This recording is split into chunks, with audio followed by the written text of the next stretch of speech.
जय हिंद दोस्तों, कैसे हैं आप लोग। उम्मीद करता हूँ अच्छे होंगे और आपकी पढ़ाई अच्छी चल रही होगी। आज जो है हम बिहार स्पेशल की सीरीज को स्टार्ट करने वाले हैं 70th पीपीएससी को ध्यान में रख करके।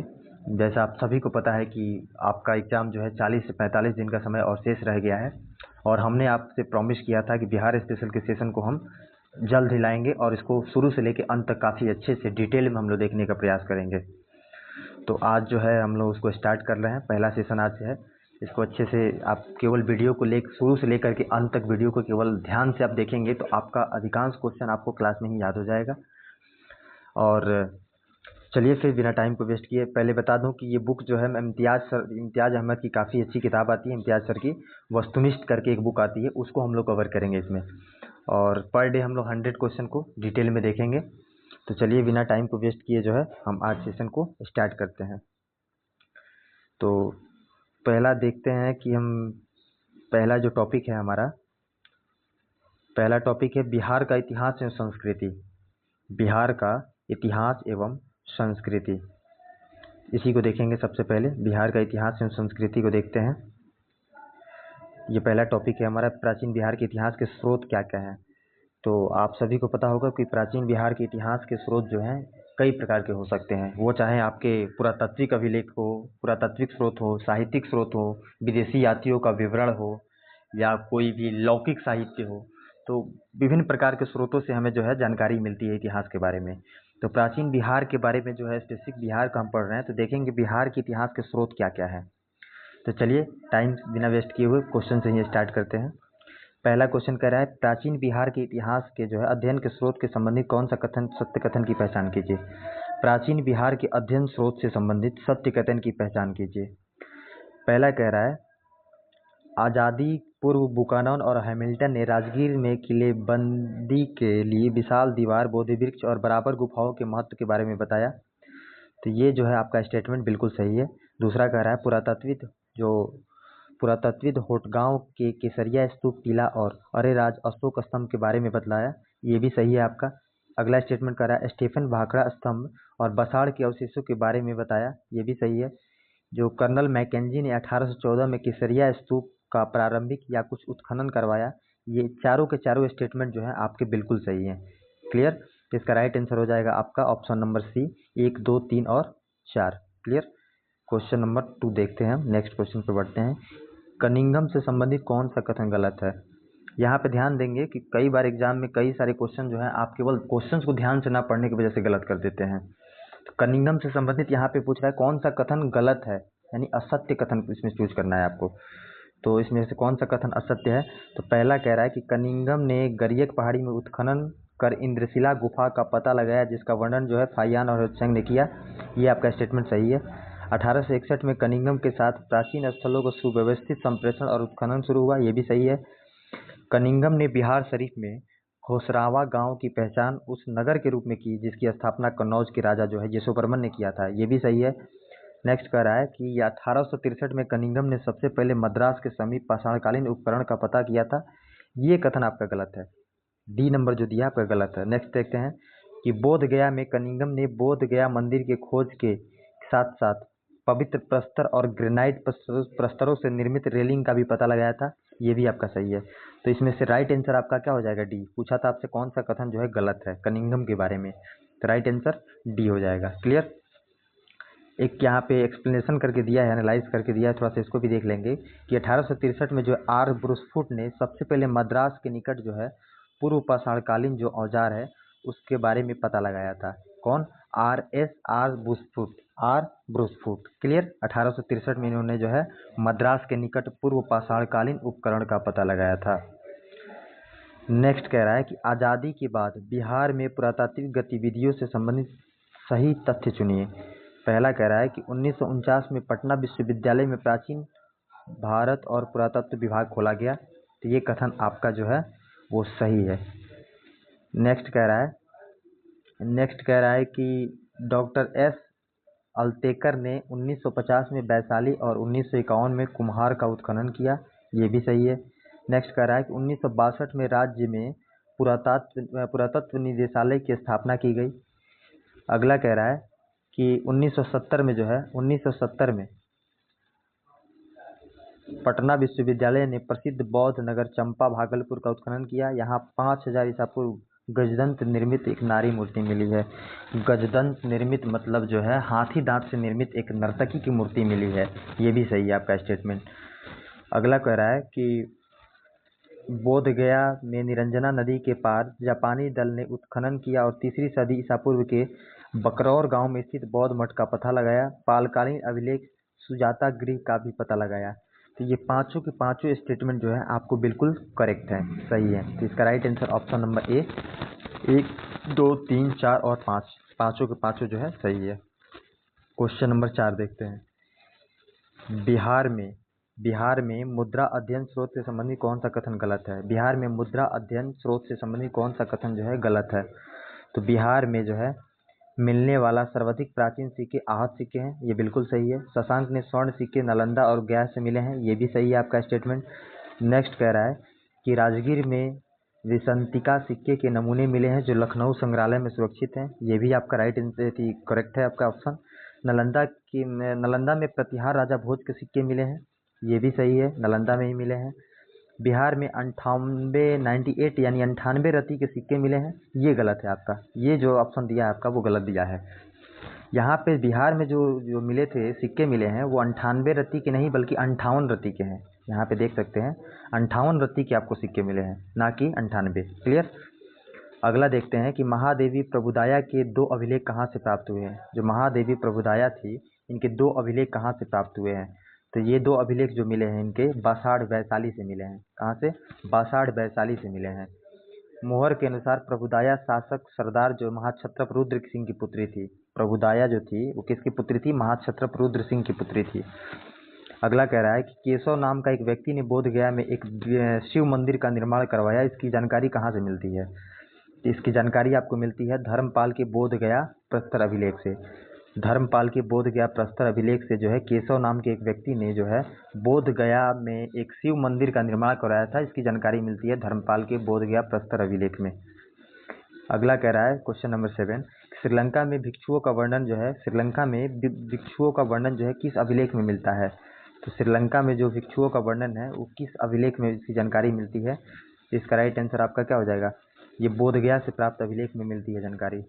आपको पता होगा कि प्राचीन काल में काफ़ी सारे जो है विदेशी यात्री हमारे यहाँ बौद्ध भिक्षु आते रहे हैं, चाहे वो चीन से हो, तिब्बत से हो, श्रीलंका से हो, वो आते रहे यहाँ पे शिक्षा ग्रहण करने के उद्देश्य से या भ्रमण करने के उद्देश्य से यहाँ पे बौद्ध भिक्षु आते रहते थे। तो ये जो है इसका राइट आंसर आपको पता है, बोध गया से प्राप्त अभिलेख से श्रीलंका से आने वाले बौद्ध भिक्षु के बारे में जानकारी मिलती है। अगला क्वेश्चन देखते हैं।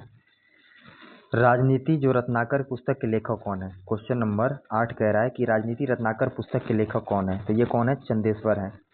चंदेश्वर जो है राजनीति रत्नाकर पुस्तक के लेखक हैं। यह आपके 60 से 62वीं बीपीएससी 2017 में आपका ये क्वेश्चन पूछा जा चुका है, तो ये काफ़ी इंपॉर्टेंट हो जाता है। और एक और बात आप याद रखेंगे कि जो साहित्यिक स्रोत है, प्राचीन बिहार के बारे में जो साहित्यिक स्रोत है उसको अच्छे से आप कमांड कर लेंगे, क्योंकि यहाँ से आपको हर साल 1 से 2 क्वेश्चन देखने को मिल जाते हैं। तो आप साहित्यिक स्रोत पर जो है अच्छी पकड़ बना लेंगे, काहे कि वहाँ से आपको क्वेश्चन जो है देखने को मिलता है। तो इसके बारे में थोड़ा सा एक्सप्लेनेशन दिया है, उसको भी देखते हैं कि मिथिला राजा के मंत्री चंदेश्वर ने अपनी रचना राजनीति रत्नाकर के राज के ब्रह्मनीति के आधार पर मंडल सिद्धांत बताया। षड्गुण सिद्धांत के साम दाम दंड भेद के उपायों के प्रयोग का परामर्श देता है। तो राजनीति रत्नाकर पुस्तक सबसे पहले याद रखेंगे किसने लिखा है? तो चंदेश्वर ने लिखा है। किसने? चंदेश्वर ने लिखा है। और ये चंदेश्वर जो थे वो कौन थे? वो मिथिला राजा के मंत्री थे। मिथिला राजा के मंत्री हुआ करते थे। आपने साम दाम दंड भेद का नाम सुना होगा, ये इसी पुस्तक से निकलती है। इसके बारे में पता चलता है हमको राजनीति रत्नाकर पुस्तक में। क्लियर। अगला कह रहा है कौटिल्य की पुस्तक अर्थशास्त्र किस विषय पर आधारित है? ये अभी आपका जो है PYQ का क्वेश्चन है, 63वीं बीपीएससी में जो है पूछा हुआ क्वेश्चन है आपका कि कौटिल्य का अर्थशास्त्र जो है किस विषय पर आधारित है। मुझे लगता है ये क्वेश्चन कम से कम 5 से 7 बार पूछा जा चुका है अलग अलग एग्जामों में, चाहे बीपीएससी ट्री हो या पीसीएस का भी पेपर हो। बिहार PCS का जो प्रीवियस ईयर के क्वेश्चन देखेंगे आप, उसमें आपको ये क्वेश्चन देखने को मिलेंगे।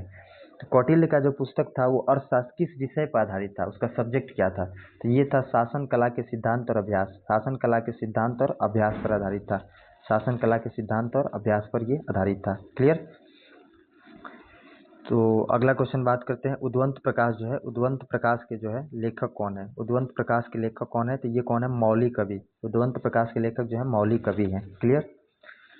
अगला कह रहा है कि मौर्यकालीन स्थापत्य कला के साक्ष्य प्राप्त हुए हैं। तो ये कहाँ से हुए हैं? पाटलिपुत्र से भी हुआ है, बराबर की गुफा से हुआ है, राजगिरी से भी हुआ है, यानी कि उपयुक्त सही, यानी राइट आंसर आपका ऑप्शन नंबर डी हो जाएगा। बिहार पर गढ़वालों के आधिपत्य का प्रमाण मिलता है। बिहार पर गढ़वालों के आधिपत्य का जो है प्रमाण मिलता है। कहाँ से मिलता है ये? तो आपका मनेर ताम्रपत्र से जो है इसकी जानकारी मिलती है कि बिहार पर गढ़वालों का आधिपत्य हुआ था। क्लियर। अगला क्वेश्चन कर रहा है कि बिहार से आने वाले महत्वपूर्ण चीनी यात्री का नाम है। बिहार आने वाले महत्वपूर्ण चीनी यात्री का नाम है। तो फाहियान भी आ चुका है बिहार, जो ह्वेनसांग भी आ चुका है, इथिसेंग भी आया था, यानी इसका राइट आंसर उपयुक्त सभी हो जाएगा। आप कमेंट करके बताएंगे कि फाहियान जो है किसके शासनकाल में आया था। फाहियान जो है बिहार में किसके शासनकाल में आया था? उस समय शासक कौन था? ह्वेनसांग आप सभी को पता है कि हर्षवर्धन के समय में आया था। इन सभी यात्रा वृत्तांत जो है साहित्यिक स्रोत माना जाता है। ये जो आए थे इनके जो यात्रा वृत्तांत है, इन सभी को जो है हम लोग प्राचीन इतिहास के जो है साहित्यिक स्रोत के रूप में इनको हम लोग देखते हैं। अगला क्वेश्चन देख रहे हैं, क्वेश्चन नंबर 14 कह रहा है कि प्राचीन बिहार के इतिहास के जानकारी के मुख्य स्रोत हैं भग्नावशेष, यात्रा वृत्तांत और अभिलेख, ये भी सही है, सिक्के भी हैं, धार्मिक ग्रंथ भी हैं, यानी कि आपका ये चारों के चारों जो है राइट आंसर आपका चारों का चारों जो है सही है कि प्राचीन बिहार के इतिहास के जानकारी के मुख्य स्रोत जो हैं वो भग्नावशेष भी हैं, यात्रा वृत्तांत भी है, अभिलेख भी है, सिक्के भी हैं, धार्मिक ग्रंथ भी हैं। तो right answer option number D हो जाएगा। क्वेश्चन नंबर 15 देखते हैं कि प्राचीन पाटलिपुत्र के संबंध में जानकारी के स्रोत हैं। तो अभी पिछले क्वेश्चन में हमने देखा कि भग्नावशेष भी है, यात्रा वृत्तांत भी है, धार्मिक ग्रंथ भी है, यानी कि उपयुक्त सभी भी इसका राइट आंसर हो जाएगा। बिहार में मौर्यकालीन अभिलेख प्राप्त हुए हैं। बिहार में मौर्यकालीन अभिलेख कहाँ से प्राप्त हुए हैं? तो पहला दिया है पाटलिपुत्र, ये गलत हो जाएगा क्योंकि पाटलिपुत्र से कोई मौर्यकालीन अभिलेख नहीं मिला है। इसको ध्यान में बैठा लीजिएगा कि पाटलिपुत्र से जो है कोई मौर्यकालीन अभिलेख प्राप्त नहीं हुआ है। लौरिया नंदनगढ़ से मिला है, डेफिनेटली मिला है, सासाराम से मिला है, लौरिया नंदनगढ़ से मिला है, रामपुरवा से मिला है। तो इसका राइट आंसर हो जाएगा 2, 3, 4 और 5। 2, 3, 4 और 5। क्लियर। नेक्स्ट देखते हैं, अशोक का लघु शिलालेख प्राप्त हुआ है। अशोक का जो लघु शिलालेख है वो प्राप्त हुआ है, ये कहाँ से हुआ है? सहस्राम से हुआ है। कहाँ से? सहस्राम से हुआ है। अगला, बिहार से प्राप्त मौर्यकालीन अभिलेख की भाषा क्या थी? बिहार से प्राप्त जो मौर्यकालीन अभिलेख थी उसकी भाषा जो थी वो प्राकृत थी। भाषा प्राकृत थी और लिपि पूछता है तो लिपि कौन सी थी? वो ब्राह्मणी लिपि थी। अगला क्वेश्चन देखते हैं, बिहार से प्राप्त मौर्यकालीन अभिलेखों की लिपि क्या थी? देखिए क्वेश्चन जी आ गया, बिहार से प्राप्त जो मौर्यकालीन अभिलेख थी उसकी लिपि जो थी वो ब्राह्मणी थी, लिपि ब्राह्मणी हो गई, और भाषा पूछेगा तो वो प्राकृत थी। क्लियर। क्वेश्चन नंबर 20 देखते हैं कि बिहार में धातु प्रस्तर युगीन अवशेष मिले हैं। बिहार में धातु प्रस्तर युगीन जो अवशेष है वो मिले हैं। कहाँ से मिले हैं? तो चिरांद छपरा जो है चिरांद सारण से मिले हैं, चेचर वैशाली से मिले हैं, और मनेर जो है पटना में पड़ता है, ये इससे भी मिले हैं, यानी कि उपयुक्त तो सभी आपका राइट आंसर हो जाएगा। ये चारों से मिले हैं आपको, बिहार में प्रस्तर युगीन अवशेष मिले हैं। अगला क्वेश्चन कह रहा है कि बिहार के नवादा जिले के अपसट से प्राप्त अभिलेख में किस राजवंश के बारे में जानकारी मिलती है? तो ये प्रवर्ती गुप्त वंश के बारे में जानकारी इस अभिलेख से मिलती है। क्लियर। अगला क्वेश्चन कह रहा है कि बिहार प्रांत के आरा से प्राप्त देवबरनाक का लेख तथा शाहपुर पटना एवं मंदार बांका से प्राप्त लेखों में जानकारी मिलती है। तो ये मिलता है प्रवर्ती गुप्त वंश के बारे में। क्लियर। देवबरनाक के अभिलेख में प्रवर्ती गुप्त शासक देवगुप्त, विष्णुगुप्त, जीवितगुप्त द्वितीय का नाम मिलता है, इसको याद रखेंगे। अगला कह रहा है कि पाल शासकों के बारे में जानकारी मिलती है। जो पाल शासक थे उनके बारे में जानकारी मिलती है। तो पाल शासक के बारे में जानकारी देवपाल के मुंगेर अभिलेख से मिलती है, ये राइट है आपका। नारायण पाल के भागलपुर अभिलेख से, ये भी सही है। महिपाल प्रथम के नालंदा या मुजफ्फरपुर अभिलेख से, ये भी सही है, यानी कि आपका राइट आंसर हो जाएगा उपयुक्त सभी से जो है आपका पाल शासकों के बारे में जानकारी मिलती है। क्वेश्चन नंबर 24 को देखेंगे, बिहार के लिए सर्वाधिक प्राचीन साहित्य स्रोत क्या है? बिहार के लिए सर्वाधिक प्राचीन साहित्यिक स्रोत जो है वो अथर्ववेद है, आपका अथर्ववेद है। क्लियर। अगला बात करते हैं, बिहार में स्थित महाजनपदों के बारे में जानकारी मिलती है, तो ये कहाँ से मिलती है? अंगुत्तर निकाय से। अंगुत्तर निकाय जो है एक बौद्ध ग्रंथ है जिससे जो है बिहार के बारे में जानकारी मिलती है। एक जैन ग्रंथ भी है जिसका आपने नाम सुना होगा, भगवती सूत्र। भगवती सूत्र जो जैन ग्रंथ है उससे भी बिहार के बारे में जानकारी मिलती है। क्लियर। नेक्स्ट बात करते हैं, जो एक्स्ट्रा फैक्ट मैं बता रहा हूँ उसको भी आप ध्यान में रखेंगे, क्योंकि क्वेश्चन जो है उसके आप क्वेश्चन हूबहू ना आकर के हो सकता है उसके अगल बगल से भी आपसे क्वेश्चन पूछ लिए जाएंगे, तो उसको भी आप ध्यान रखेंगे कि अंगुत्तर निकाय के अलावा जो है भगवती सूत्र जो कि एक जैन ग्रंथ है उससे भी बिहार के महाजनपदों के बारे में जानकारी हमको मिलती है। अगला क्वेश्चन, नालंदा के सरायटीला से उत्खनन से प्राप्त हुआ है। जो नालंदा में सरायटीला में उत्खनन हुआ वहाँ से प्राप्त हुआ है। यहाँ से क्या मिला है, पाल काल का बौद्ध विहार। क्लियर। क्वेश्चन नंबर 27 देखते हैं कि बौद्ध साहित्य विनय पिटक दीर्घनिकाय से जानकारी मिलती है। किसी जानकारी किस चीज़ की मिलती है, तो मगध के राजतंत्र, वैशाली के गणतंत्रों के बारे में। क्लियर, ये सही है। मौर्योत्तर बिहार के बारे में, ये भी सही है, यानी इसका राइट आंसर हो जाएगा ऑप्शन ए और बी दोनों जो है ये सही है। इसकी दोनों की जानकारी जो है वो विनय पिटक और दीर्घनिकाय से मिलती है।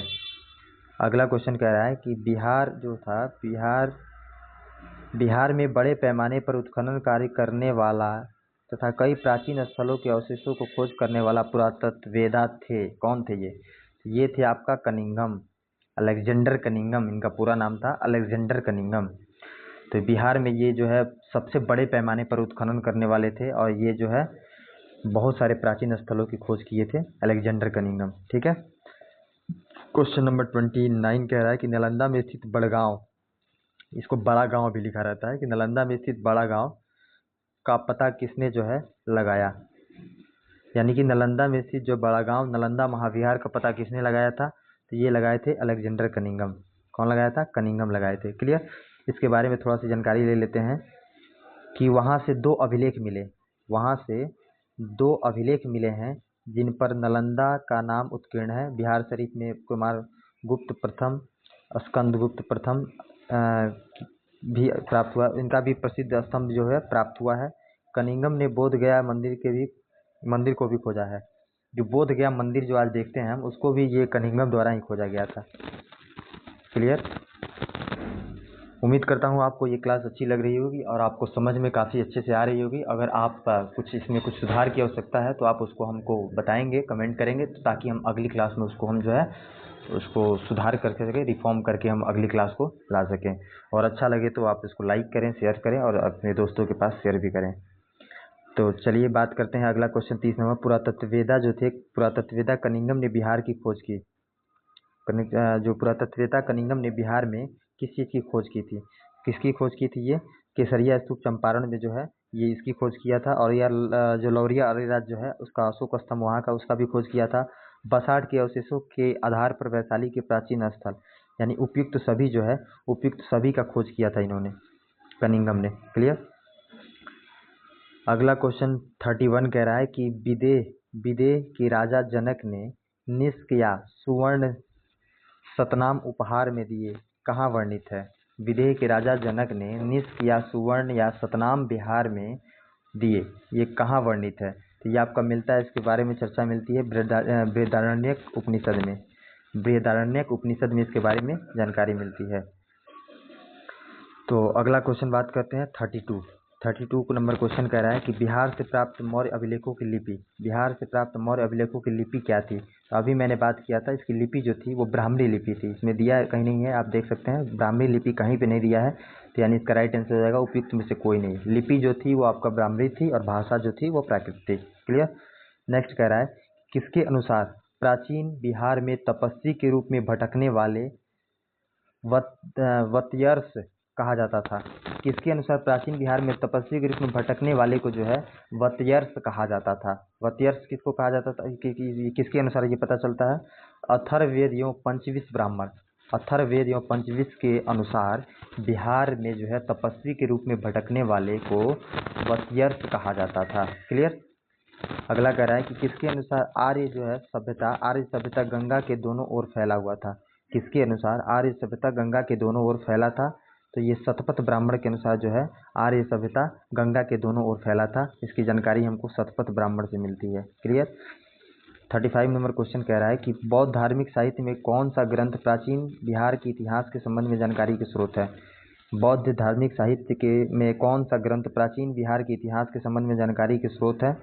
तो ये आपका दिघनिकाय है। कौन सा है? दिघनिकाय है। अगला देखते हैं, कौटिल्य के अर्थशास्त्र में किस पहलू पर प्रकाश डालता है। जो कौटिल्य का अर्थशास्त्र है किस पहलू पर प्रकाश डालता है। हमने पिछले क्वेश्चन में देखा था, मैंने बताया था, ये क्वेश्चन काफ़ी बार रिपीट किए गए हैं। तो कई सारे बच्चे जो है अर्थशास्त्र समझ करके इकोनॉमी को ही सिलेक्ट कर लेते हैं, आर्थिक जीवन सेलेक्ट करते हैं, लेकिन ये गलत होगा। इसमें जो है राजनीति नीति जो है मौर्य कला के शासन प्रशासन के बारे में जो है वहाँ के पॉलिटिक्स यानी कि राजनीति के बारे में जानकारी इसमें मिलती है। क्लियर। अगला की बात करते हैं, अपसट नवादा से प्राप्त एक मंदिर भग्नावशेष प्राप्त हुआ है। इन दीवारों पर कथा दृश्य जो है अंकित है, किस चीज़ का है। तो वो रामायण का, रामायण की कथा जो है इनकी दीवारों पर जो है अंकित है। अगला क्वेश्चन कह रहा है, बिहार के इतिहास की जानकारी के साहित्यिक स्रोत हैं। तो आपको मैंने बताया था कि शतपथ ब्राह्मण भी है, ऋग्वेद भी है, अथर्ववेद भी है। सबसे प्राचीन बिहार में जो है अथर्ववेद को ही माना जाता है कि अथर्ववेद जो है प्राचीन साहित्यिक स्रोतों में अथर्ववेद का स्थान काफ़ी महत्वपूर्ण है बिहार के बारे में जानकारी के लिए। क्लियर। तो एक टॉपिक को हमने कवर कर लिया। अब नेक्स्ट बात करते हैं पूर्व ऐतिहासिक। अगला टॉपिक है कि पूर्व ऐतिहासिक पौराणिक एवं बौद्धकालीन बिहार, ये आपका टॉपिक है। क्लियर। इसको देखते हैं। पहला क्वेश्चन कह रहा है इसमें कि बिहार के चिराद नामक पुरास्थल से प्राचीनतम संस्कृति है। बिहार के चिराद नामक पुरास्थल की प्राचीनतम संस्कृति है, ये किस काल की है। जो चिरांद है, चिरांद आपको बताया था मैंने सारण में, और चेचर जो है वैशाली में आपका था।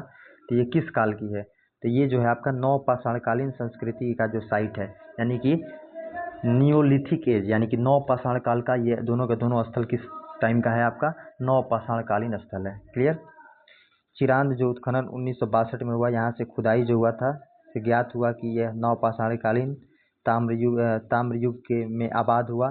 खुदाई में यहाँ से हड्डियों, गेहूं की बलिया तथा पत्थर के जो है औजार मिले, जिससे यह जानकारी मिलती है कि यह बसे लोग जो है कृषि, पशुपालन और आखेट में संलग्न थे। क्लियर। अगला बात करते हैं क्वेश्चन नंबर 2, इसका बात करते हैं कि बिहार में जो बिहार के किस स्थल से पूरा पाषाणकालीन उपकरण प्राप्त हुए हैं। बिहार के किस स्थल से पूरा पाषाणकालीन उपकरण मिलते हैं। तो ये जेठियन घाटी नालंदा में पड़ता है, यहाँ से मिले हैं। राजपोखर भागलपुर से भी मिला है। वाल्मीकि नगर पश्चिम चंपारण से भी मिला है।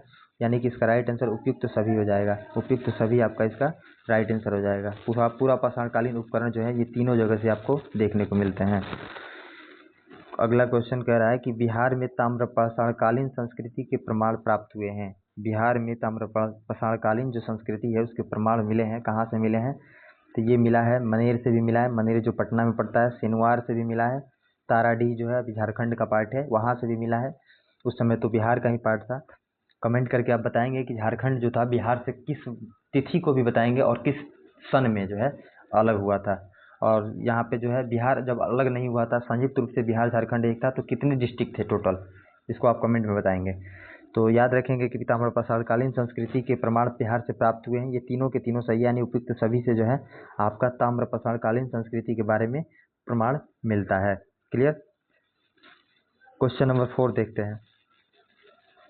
बिहार में प्रागैतिहासिक काल से संबंधित कौन सा कथन सही है। कौन सा कथन सही है, किसके बारे में, प्रागैतिहासिक काल के बारे में। तो बिहार के शेर घाटी गया से प्रागैतिहासिक मानव के 2 चट्टानी आवास मिले हैं, ये सही है। बिहार के कुतुबपुर एवं चेचर वैशाली मनेर पटना सिनवार रोहतास से नवपाषाणकालीन स्थल प्राप्त हुए, ये भी सही है आपका। चिरांद गंगा घाटी के निकट तट पर स्थित था, ये भी आपका सही है, यानी उपयुक्त तो सभी आपका राइट आंसर हो जाएगा। बिहार जो था, अगला क्वेश्चन कह रहा है कि बिहार में पूर्व ऐतिहासिक काल का आरंभ होता है।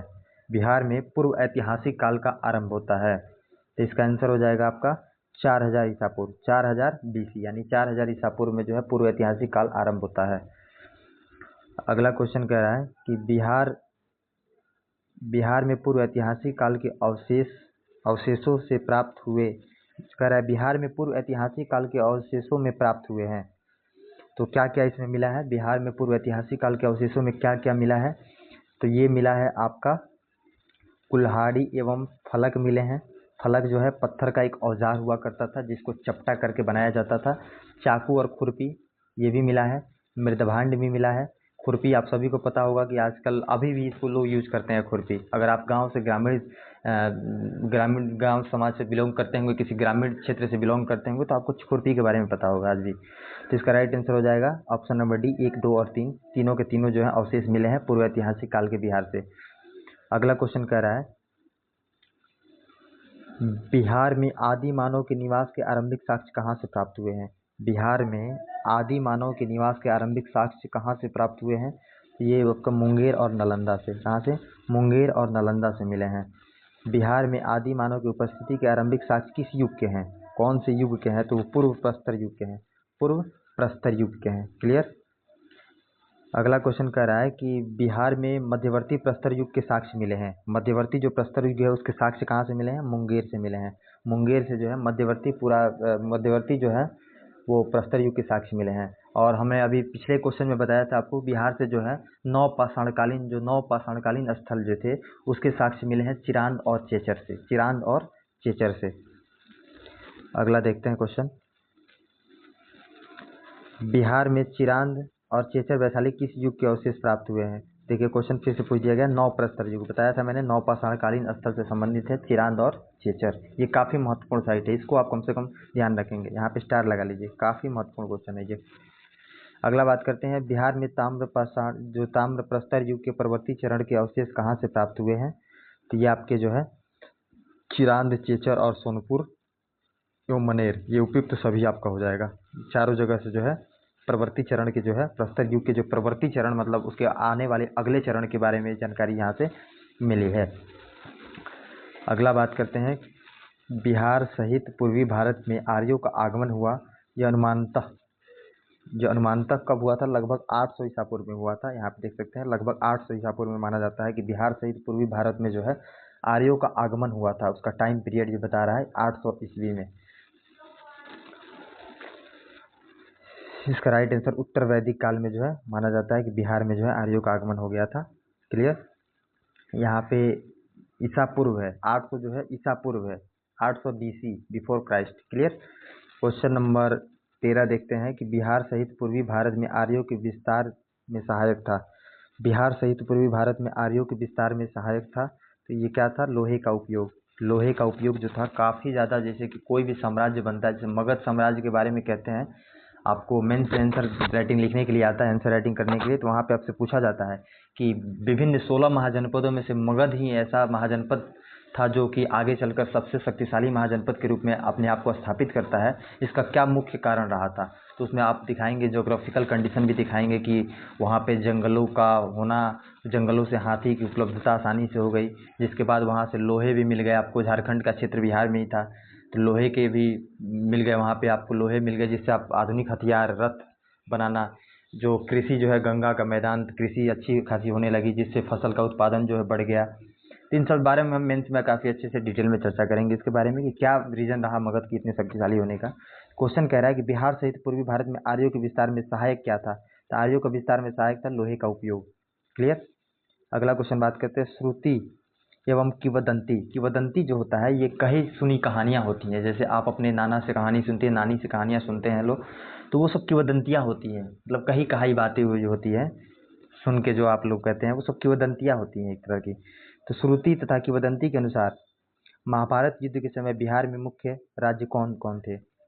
महाभारत युद्ध के समय बिहार में जो राज्य थे वो कौन कौन थे? मगध तथा विदेह था, अंग और लिच्छवी। अंग यहाँ के यहीं का जो नरेश था वो आपको पता होना चाहिए। अंग का ही शासक था आपका जो सूर्यपुत्र कर्ण। कर्ण जो आप महाभारत देखते हैं वो कर्ण जो था यहीं का शासक था। अगला बात करते हैं कि क्वेश्चन नंबर 15 कह रहा है कि वेद के किस ग्रंथ में बिहार के विदेह राज्य में आर्यों की आगमन तथा निवास के साक्ष्य का विवरण मिलता है? तो ये मिलता है आपका शतपथ ब्राह्मण में। कहाँ पे? शतपथ ब्राह्मण में। विदेह की प्रथम चर्चा जो है शतपथ ब्राह्मण में मिलती है। विदेह जो राज्य था उसके बारे में सबसे प्रथम चर्चा, पहली बार चर्चा जो है शतपथ ब्राह्मण में मिलती है। अगला, बिहार में कौन सा प्राचीन जो राज्य आरंभ में बहुत दिनों तक आर्यावर्त के बाहर था तथा अनार्य जाति के लोगों का आवास स्थल रहा था? तो इसका राइट आंसर हो जाएगा आपका मगध। मगध था ये। क्लियर। क्वेश्चन नंबर 17 कह रहा है कि बिहार में उपनिषद काल में ब्राह्मण धर्म तथा ज्ञान का महान केंद्र था। कौन सा था इसमें से? ये विदेह था। क्या था? विदेह। बिहार में उपनिषद काल में ब्राह्मण धर्म तथा ज्ञान का महान केंद्र जो था वो विदेह था। क्लियर? इसके बारे में जानकारी सबसे पहले कहाँ मिलती है विदेह के बारे में? तो शतपथ ब्राह्मण से मिलती है। क्लियर? अगला, अथर्ववेद में ब्रात्य शब्द का प्रयोग किस राज्य के लोगों के लिए किया गया है? ये काफ़ी इंपॉर्टेंट है, स्टार लगा लीजिएगा, बहुत इंपॉर्टेंट है। अथर्ववेद जो था उसमें ब्रात्य शब्द का प्रयोग जो किया गया है वो किया गया है मगध के लोगों के लिए। मगध के लोगों के लिए जो है ब्रात्य शब्द का प्रयोग किया गया है। क्लियर? अगला क्वेश्चन देखते हैं कि बिहार में कौन सा राज्य उत्तर वैदिक काल का एक महत्वपूर्ण राज्य था? बिहार में कौन सा राज्य उत्तर वैदिक काल का एक महत्वपूर्ण राज्य था? ये कौन सा था? विदेह। विदेह जो था उत्तर वैदिक काल का एक महत्वपूर्ण राज्य था। अगला, बिहार में भौगोलिक क्षेत्र की चर्चा सर्वप्रथम किस साहित्य रचना में मिलती है? बिहार के भौगोलिक क्षेत्र की चर्चा सर्वप्रथम किस साहित्यिक जो रचना है उसमें मिलती है? ये शतपथ ब्राह्मण में मिलता है। बिहार के भौगोलिक क्षेत्र की चर्चा सर्वप्रथम किस साहित्यिक रचना से मिलती है? शतपथ ब्राह्मण से। बिहार में विदेह राज्य की स्थापना किसने की? बिहार में जो है विदेह राज्य की स्थापना किसने की? ये कौन किया था? नेमी। मनु के सबसे बड़े पुत्र इक्ष्वाकु के पुत्र निमि तथा या नेमी, कहीं कहीं निमि लिखा रहता है, कहीं कहीं नेमी भी थे। इन्हें विदेह, जिन्हें विदेह कहा जाता था, उनने उत्तरी बिहार में विदेह राज्य की स्थापना की थी। क्लियर? अगला, बिहार के अंग विदेह और वैशाली के राजाओं का विस्तृत वर्णन है। किसमें है ये? पुराण और महाकाव्यों में इनके बारे में विस्तृत वर्णन मिलता है।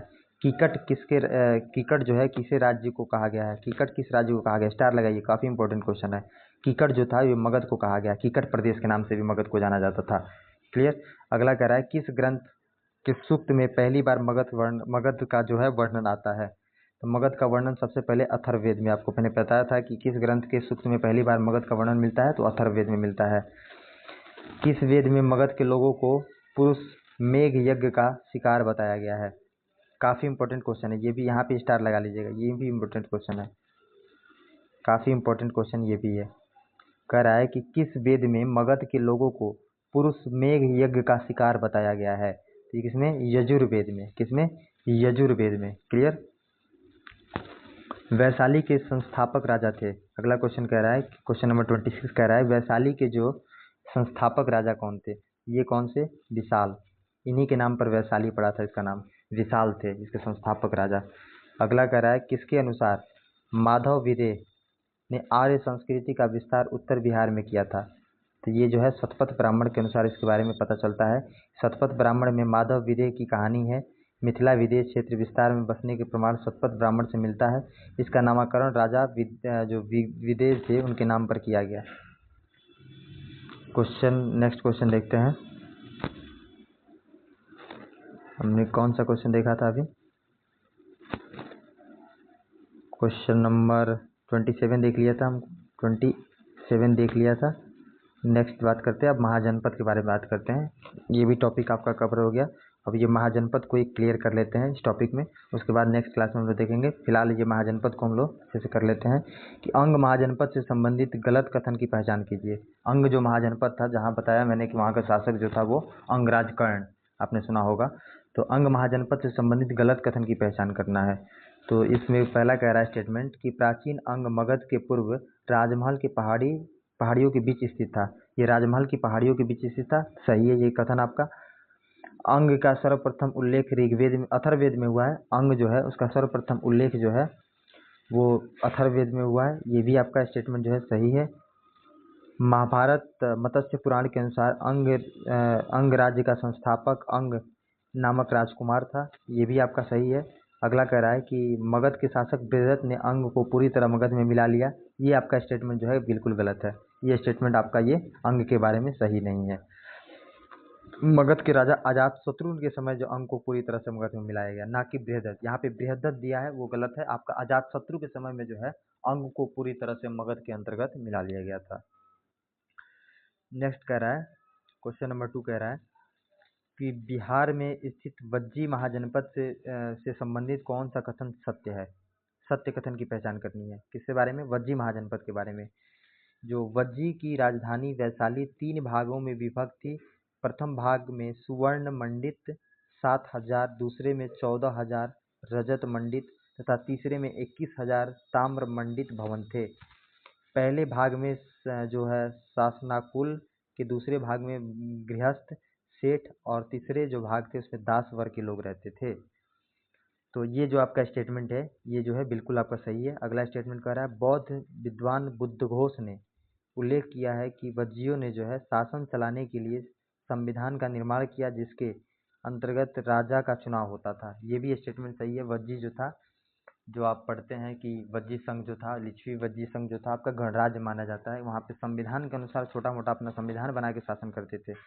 अगला बात करते हैं, वज्जी संघ की बैठकों की अध्यक्षता गण प्रमुख करता था। जो वज्जी संघ की बैठक होती थी उसमें जो साप्ताहिक बैठक भी होती थी, एक जो है वार्षिक बैठक भी होती थी। साप्ताहिक बैठक में जो है उसमें बैठक जो होती थी उसका प्रमुख जो होता था वो उनके द्वारा चुना गया एक गण प्रमुख होता था, उसी का वो बैठक की अध्यक्षता करता था। यानी इसका उपयुक्त तो सभी जो है आपका राइट आंसर हो जाएगा।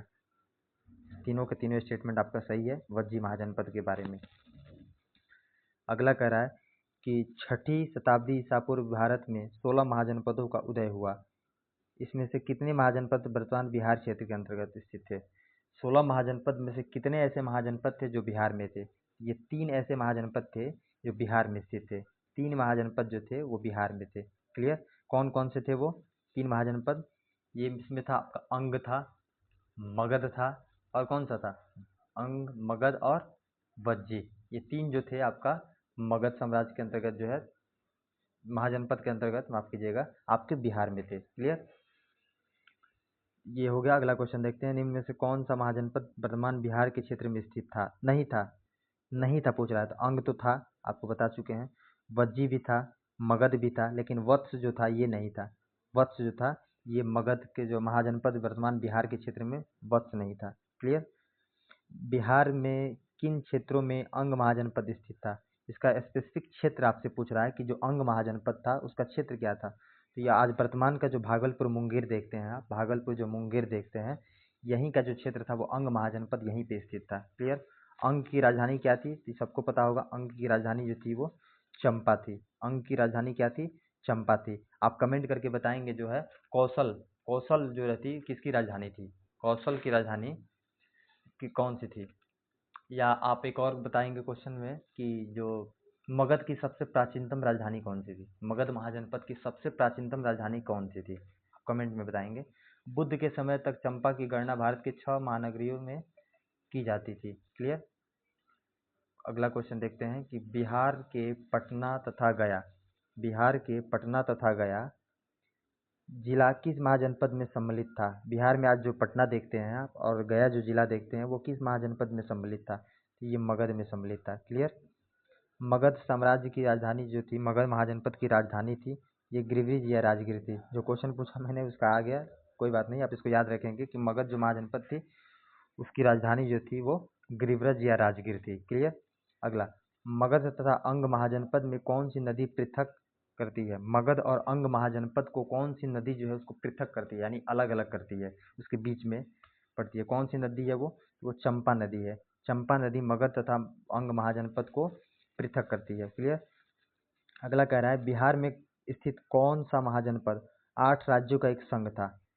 काफी इंपॉर्टेंट क्वेश्चन है, इसको स्टार लगा लीजिएगा कि बिहार में स्थित कौन सा महाजनपद 8 राज्यों का संघ था? तो ये जो था ये वज्जी था। वज्जी जो था, जो कि गणराज्य था, वो 8 महाजनपद जो था 8 राज्यों का जो है संग्रह था, वो सम्मिलित रूप से 8 राज्यों का एक संघ था, यूनियन था। क्लियर?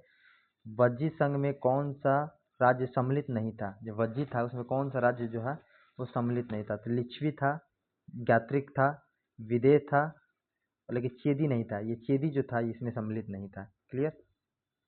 अगला बात करते हैं, वज्जी संघ की राजधानी थी, जो वज्जी संघ थी उसकी राजधानी थी, तो वज्जी संघ की राजधानी जो थी वो क्या थी? वैशाली थी। वज्जी संघ की राजधानी क्या थी? वैशाली थी। अगला बात करते हैं कि बिहार के भागों में स्थित कौन सा महाजनपद गणतंत्र था? अभी मैंने बात किया गणतंत्र था, कौन सा? वज्जी था। 8 राज्यों का संघ था, ये एक गणतंत्र था। यहाँ पे गण प्रमुख का जो चुनाव करते थे लोग मिलके। क्लियर? वहीं उसकी अध्यक्षता भी करता था। अगला क्वेश्चन कर रहा है कि ईसा पूर्व 6ठी सदी ईस्वी में जो है, ईसा पूर्व 6ठी सदी में विश्व की प्रथम गणतात्मक व्यवस्था जो है, गणतंत्रात्मक व्यवस्था जो था यानी कि रिपब्लिक सिस्टम जो था, कहाँ थी? ये कहाँ था? वैशाली में। को बताया मैंने, वैशाली में था। मगध की प्रथम राजधानी कौन सी थी? मगध की जो पहली राजधानी थी वो गिरिव्रज या राजगृह थी। ये भी क्वेश्चन काफ़ी बार रिपीट हो चुका है, देख सकते हैं कई बार ये पूछा जा चुका है, तो इसको याद रखें। गिरिव्रज या राजगृह जो थी वो आपकी राजधानी थी, मगध की प्राचीनतम प्रथम राजधानी थी। अगला क्वेश्चन कह रहा है कि प्राचीन भारत के 16 महाजनपदों में से एक था। प्राचीन भारत के 16 महाजनपदों में से एक था, कौन सा था ये? तो आपका अंग जो था ये महाजनपद में से एक था। क्लियर। अगला क्वेश्चन देखते हैं। क्वेश्चन नंबर 16 हो गया। क्वेश्चन नंबर 17, विश्व का प्रथम गणतंत्र वैशाली में किसके द्वारा स्थापित किया गया? विश्व का प्रथम गणतंत्र वैशाली में किसके द्वारा स्थापित किया गया? तो ये लिच्छवी के द्वारा किया गया था, लिच्छवियों के द्वारा किया गया था। ये भी आपका PYQ 48 से 52वीं BPSC में पूछा गया क्वेश्चन है, याद रखेंगे। पहला गणतंत्र लिच्छवियों द्वारा जो है बिहार में स्थापित किया गया था। क्लियर। तो आज जो है हमने 3 से 4 टॉपिक को अच्छे से कंप्लीट किया। उम्मीद करता हूँ आपको अच्छा लगा होगा, आपको अच्छे से समझ में भी आया होगा और आपको इसका लाभ मिल रहा होगा। अगर इसका आपको लाभ मिल रहा है तो आप अपने दोस्तों के साथ शेयर करें, क्योंकि आप लाइक करते हैं, शेयर करते हैं, तो इससे हमारा मनोबल बढ़ता है। और ऐसे ही और भी वीडियो जो आपके लिए हेल्पफुल हो सकती है उसको हम लाने का प्रयास करते हैं। तो आप इसको ज़्यादा से ज़्यादा लाइक करें, अपने दोस्तों के पास शेयर करें और सब्सक्राइब करें। फिर मिलते हैं नेक्स्ट सेशन में, जो है फिर मिलेंगे आपको। आपका सेशन, अगला जो सेशन आएगा आपका कल रात को 8 बजे आएगा। क्लियर। तो इसी के साथ फिर मिलते हैं नेक्स्ट सेशन में। तब तक के लिए जय हिंद, जय भारत।